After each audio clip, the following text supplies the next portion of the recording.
Fleur d'Amande naquit un beau matin de printemps sur la plus haute branche d'un vieil amandier.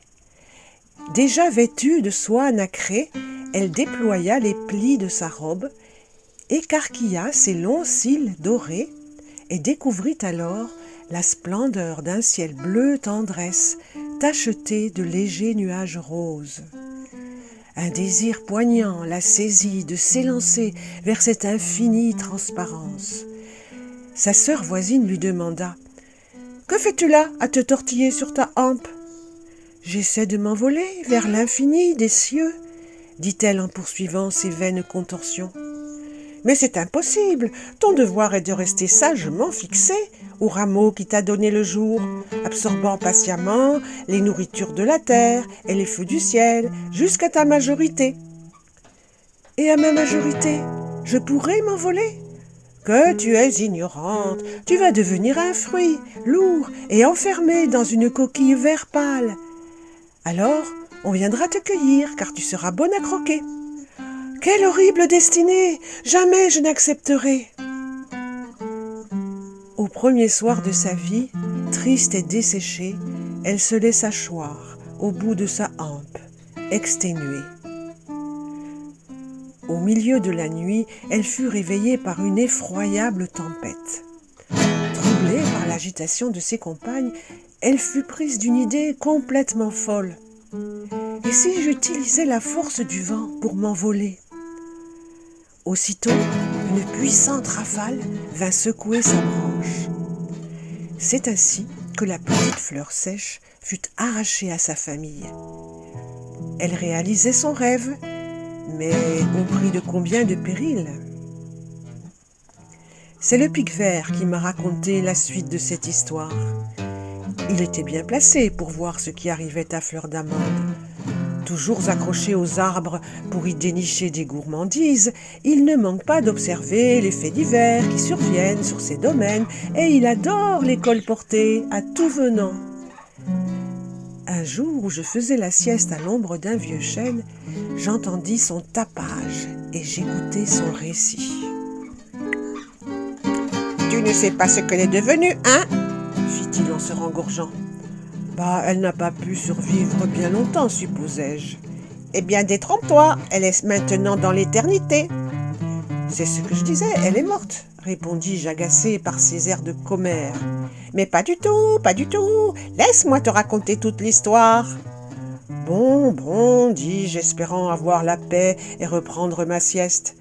Mais je ne réussis pas à me rendormir, tant le récit du Pic-Vert me captiva. Vous allez comprendre pourquoi. » Emportée par la rafale, engloutie dans les remous des vagues aériennes, Fleur eut d'abord très peur. Elle se rappela la prophétie murmurée par ses sœurs. « Sans la sève de notre père, tu mourras !» Comme ce souvenir la faisait frissonner de terreur, elle décida de l'oublier et de vivre pleinement l'extraordinaire aventure, même si, surtout s'il ne lui restait que peu de temps à vivre. Vivre pleinement. Les souffles mugissants l'emportaient aux nuages qu'elle avait tant aimés le jour de sa naissance. Leur couleur rose avait viré au violet. Souplesse, légèreté, grâce des mouvements, elle retrouvait l'ivresse des rêves délicieux. Mais la vague soudaine, dans son ressac, l'abandonnait, et la fluette sentait le vide, creusant la peur dans son ventre. Quand elle croyait vivre son dernier souffle, Sieur le vent la rattrapait au vol, et Derechef la portait aux nues, selon son inspiration. Un tourbillon violent soudain la projeta, évanouie, entre deux aiguilles d'une branche de sapin. Inutile de vous dire dans quel état elle se réveilla. Tout ébouriffé, la jupe froissée, et surtout, les aiguilles lui piquaient les fesses. Elle appela au secours. Une voix grincheuse de sapin lui répondit « Que fais-tu là, créature insolente ? » « Je suis Fleur d'Amande, et vous me piquez cruellement. »« Ah, tu es donc la fille de mon frère.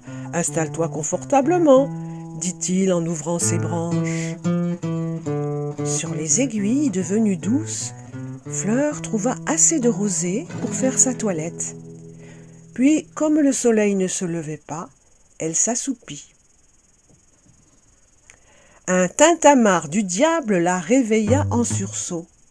C'était le pic-vert qui commençait sa chasse gourmande, et tout en s'affairant du bec sur le tronc, il maugréait entre ses plumes. « Il va pleuvoir! Il va pleuvoir !»« Qu'est-ce que ça veut dire, pleuvoir ?» demanda la jeune innocente. « Ça veut dire que cette fichue tempête va déverser sur nous ces affreux nuages noirs. Ah, tu n'es pas au bout de tes peines, fleur de rien !» ajouta l'animal plumeux d'un air de mauvais augure. « Comment, fleur de rien ? Mon nom est Fleur d'Amande, s'écria-t-elle vexée. « Était, Fleur d'Amande, quand tu en étais encore digne, c'est-à-dire fidèle au rameau paternel. Tu ne ressembles plus à rien, et tu vas retourner au néant d'où ton pauvre père t'avait sorti. » Et il disparut sans lui laisser le temps de riposter. Elle haussa les pétales d'un air insouciant, mais les mots maléfiques l'avaient atteinte en son cœur de fleur. Quelques instants plus tard, elle aperçut une lueur au fond de la forêt. Bientôt, elle distingua une forme étrange, faite d'or et de pierres précieuses.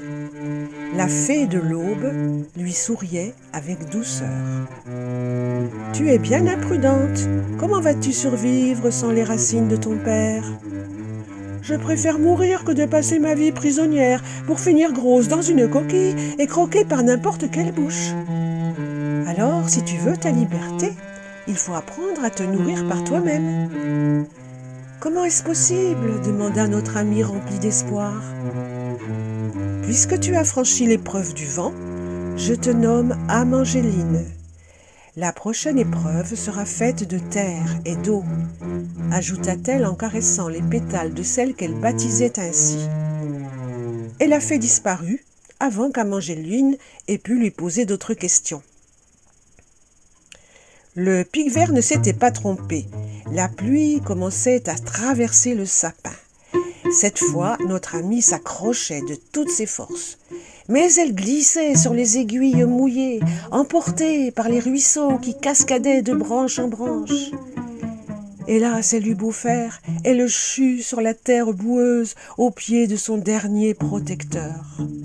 Trempée, grelottante, terrifiée, elle était engloutie par les torrents grondants et rugissants dont ruisselait le ciel. Elle trouva refuge contre une pierre creuse et moussue. Elle se blottit là, exténuée, et une fois de plus perdit conscience. Ce que vous ne savez peut-être pas, c'est que pendant l'évanouissement, la vie continue, palpitante dans le corps endormi, tandis que l'âme voyage dans les mondes invisibles. Et l'âme d'âme Angéline se transforma en ver de terre pour descendre en spirale dans les galeries obscures, humides et tièdes colimaçons de terre, où elle glisse sa peau nue dans la glèbe gluante. Pendant des heures éternelles, elle s'enfonce rampante dans les couloirs opaques, tournant et retournant vers le gouffre, où elle entend sonner les clochettes d'eau pure qui construisent dans l'ombre les géants stalactites. Enchantée, âme Angéline en son cœur imagine un monde de fête où l'on danse des rondes et chante des chansons, un monde de bonheur que l'on invente au fil du temps. Quand elle se réveilla, 3 jours avaient passé sur les mouillures de la forêt. Elle tenta de s'étirer, mais elle s'aperçut qu'elle ne pouvait se détacher du sol. Pendant le long évanouissement, sa minuscule tige avait développé des racines plongeantes dans l'humus nourricier. Elle se rappela les paroles de la fée. Elle avait inventé le moyen de se nourrir par elle-même. Ses pétales rose pâle étaient devenus rouges des feux et des métaux du centre de la terre. mais elle se retrouvait une fois de plus prisonnière, comme elle l'avait été sur l'arbre paternel.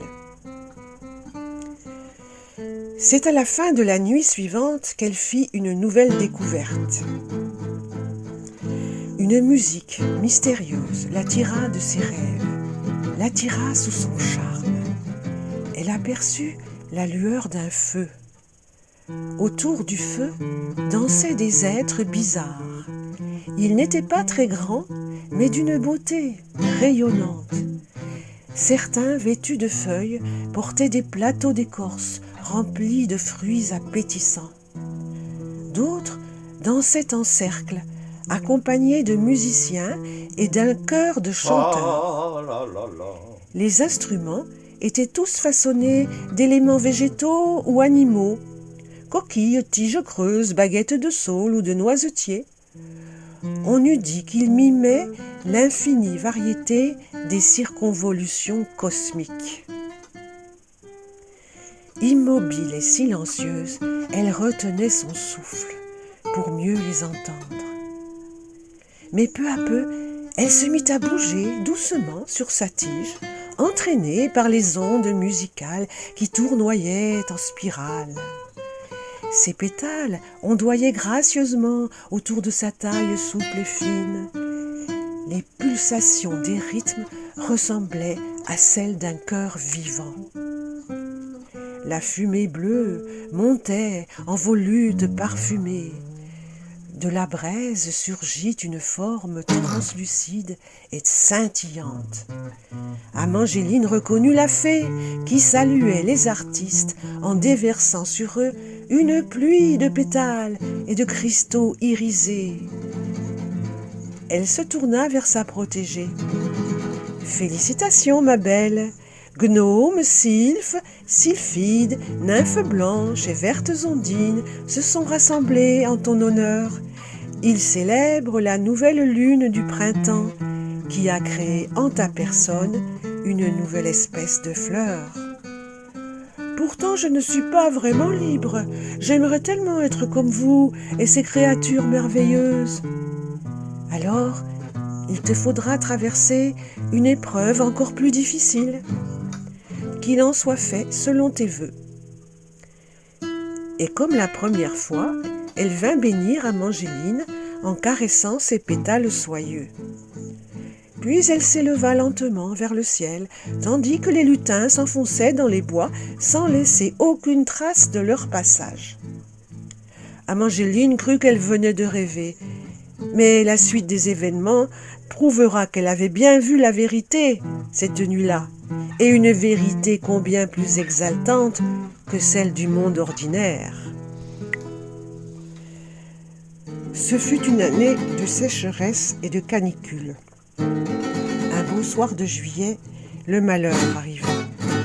Le soleil déclinait à l'horizon, déversant sur la plaine une splendeur de couleurs chatoyantes. Le pic-vert arriva tout essoufflé, plumes ébouriffées, imprégné d'une âcre odeur de fumée. « Au feu! Au feu !» hurlait-il en tambourinant les troncs de son bec affolé. « Que se passe-t-il » demanda le sapin inquiet. « Ces saletés de touristes! Ils ont fait griller leurs saucisses dans la pinède là-bas, de l'autre côté de la clairière. Les aiguilles sèches se sont enflammées, les jeunes pins à leur tour, et maintenant les plus anciens commencent à brûler. Au secours !» Le cœur d'Amangéline palpita de peur, mais aussi d'un sentiment étrange qu'elle ne connaissait pas. Cela ressemblait à la joie ou à l'espoir. Pourtant, elle comprenait la menace effrayante qui pesait sur tous ses amis. Mais la résignation n'était pas le fort de notre héroïne. Toute sa volonté se tendait vers un salut possible. Déjà, elle sentait l'odeur du feu qui se propageait à une vitesse vertigineuse. Elle sentait aussi le bonheur des flammes à danser librement. Elle aperçut les lutins flamboyants qui se dandinaient en crépitant joyeux le long des buissons. Derrière eux, elle reconnut sa fée protectrice. Avait-elle entendu ses prières ? La fée lui dit : « Le moment est venu pour toi de t'élancer vers le ciel. »« Mais mes amis vont mourir, je ne peux m'en réjouir. »« Ah, si tu sombres dans la peur et le désespoir, tu mourras toi aussi, ma fille. Mais si tu t'élèves dans la joie de la confiance universelle, tu entreras dans l'éternité et tu pourras les sauver. » L'image féerique s'évanouit dans un nuage de fumée noire. Amangéline sentit la panique l'envahir. Mais le crépitement des joyeux lutins remplit son cœur d'un bonheur indicible. Alors, ses pétales, sa tige, ses racines s'abandonnèrent au rythme pétillant, aux volutes envoûtantes des fumées bleues, et sa forme de fleur se désintégra dans le flux des énergies incandescentes. Invisible à nos yeux de chair, elle planait doucement dans le ciel étoilé. Son rêve devenu réalité l'emportait dans les remous délicieux des souffles aériens, dans les béatitudes des mélodies cosmiques, dans les rythmes savants des constellations. Mais au sein de ce bonheur parfait, elle ne pouvait oublier ses sœurs amandes, qui seraient bientôt bonnes à croquer. Cette pensée lui fendait le cœur. Une incessante prière montait du fond de son âme. « Bonne fée, donne-moi le pouvoir de leur épargner cette fin tragique. » La fée ne tarda pas à répondre. « Va rejoindre ta famille et arrose les racines de ton père avec cet élixir. Tes sœurs prendront une saveur amère et personne n'aura plus jamais envie de les croquer. » Amangéline répandit l'amer breuvage au pied de son arbre de père. Elle lui dit : « Pour me faire pardonner de vous avoir abandonné, je vous apporte cet élixir qui sauvera mes sœurs des croque-amandes. » Père Amandier fut un peu réticent. Son honneur avait été bafoué par la fugue de sa fille. Mais il ne put s'empêcher d'admirer sa beauté, sa sagesse radieuse. Bref, il finit par lui accorder sa bénédiction. Et au fond de sa vieille écorce filandreuse, il était fier et attendri.